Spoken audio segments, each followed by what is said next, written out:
Welcome to Spatial Conversations. I'm Alex Bratton, the Lextech Chief Geek, and with me today I have Tony from Stratix. Welcome, Tony. Hey, thank you. Appreciate you having me.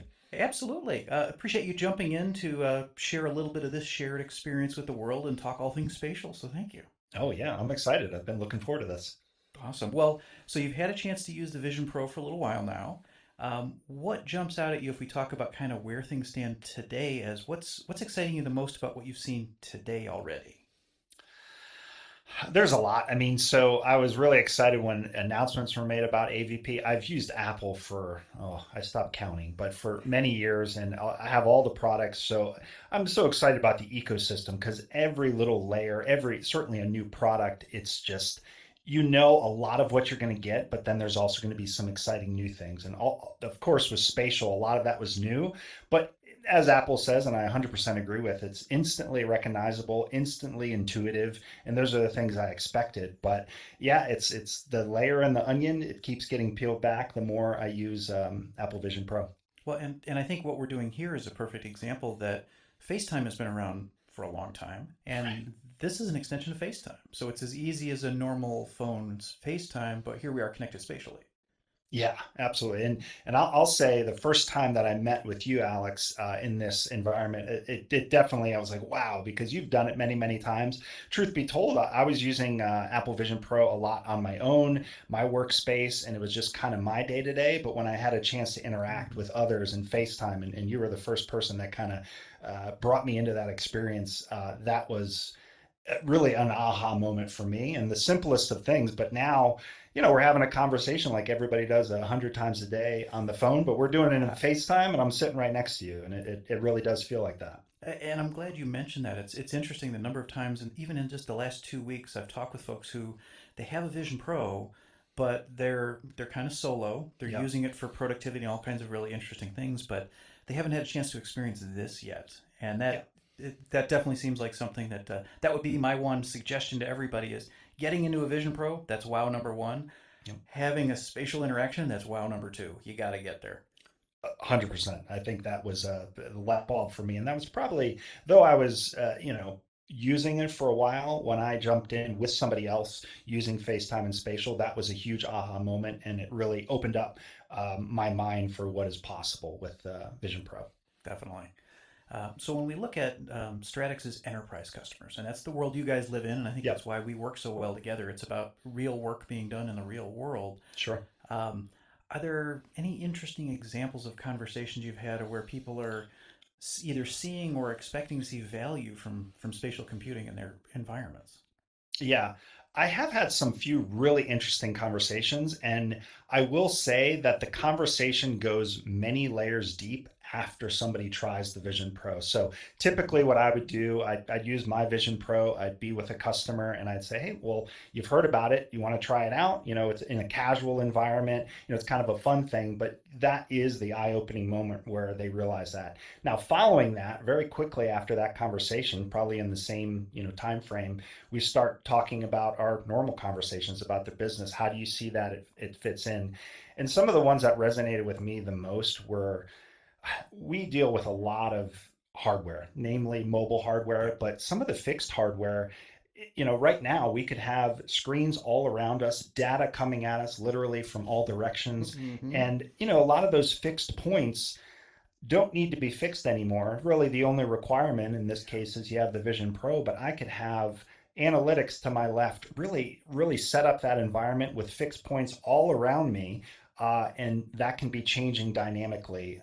It's really exciting because where otherwise this would be a whole room full of hardware and screens and everything, we can do this in a virtual setting And take and it anywhere. Yeah. and take it anywhere. And that's the big part, right? I can show you that. You can come visit where I am right now and in this setting while we're sitting in our office, right? Oh yeah, and then we can extend that to that next level of monitors and viewing it is one thing, but just the telemetry we could pull out Oh of yeah. IoT kind of devices, or we've had some interesting conversations with folks where even hey, let's put the controls of the machinery right here Oh in a yeah. spatial environment. I cannot wait to see some of that.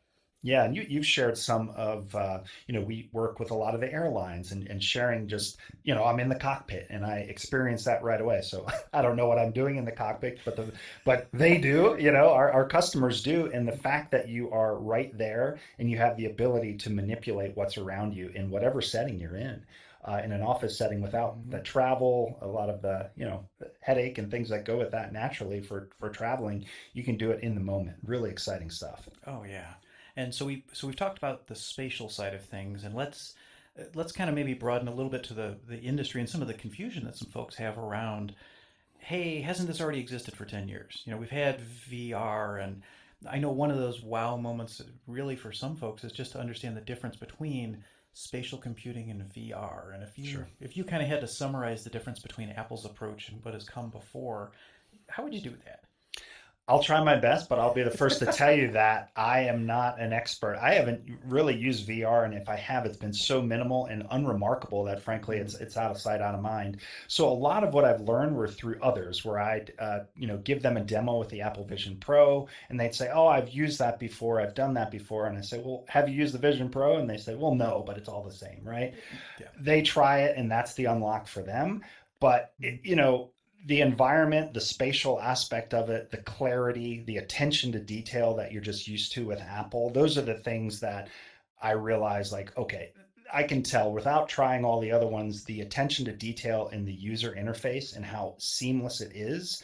yeah. That to me was really what I was like, okay, I really get this and I get where it's going. And it's you could spend a very long time in a spatial workday, if you will, where I've done that and I said, you know what, I'm going to try this for hours on end. And it worked really well, like to where my Hmm. workflow, I didn't have to orchestrate it too much differently. I use my Mac or whatever I'm bringing up, all that software is available for me. So it's just, you know, learning where I sometimes will look down to type. I don't really have to. And I realize, you know what? I can type. Just certain things like that. You very quickly realize like you're doing day in and day out and the muscle memory, motor skills, like they just kind of take away and all of a sudden you've been working in spatial for some time. It's pretty exciting. Oh, that's cool. And especially with the updates that I think may have officially released to everybody, not developers today, with some of the new OSs of being able to even take the Mac and go supersize with the monitor. Have you had a Yeah. chance to play with that yet? Not yet, but Oh, you'll have to jump on it. It's life changing. Being able to have that extra wide screen virtually is awesome. sure. Yeah, and these are the things like I push myself to really spend that time and do that because you can get set in your ways, your Hmm. workflow, but when you say, "Hey, there's a new feature and I'm just going to do this for a day or two and see how it works out." That's usually with Apple. I force myself like dark mode. I was like, "I'm never going to like that." It was a while back, but you're just so used to how you work that it really does take a Hmm. little bit of intention and encouragement from people like yourself that use it often and then you find yourself wanting to do it more and it's all of its benefits are started to realize. Yep. Now, and that's really and it's what I love about conversations like this is we're at a state right now where we all have to learn together. There's Yeah. so much new coming at us that the more we can share those successes and ideas, the easier it is for everybody. So I appreciate you jumping in so we can talk about stuff like this. Oh, I love it. Yeah, absolutely.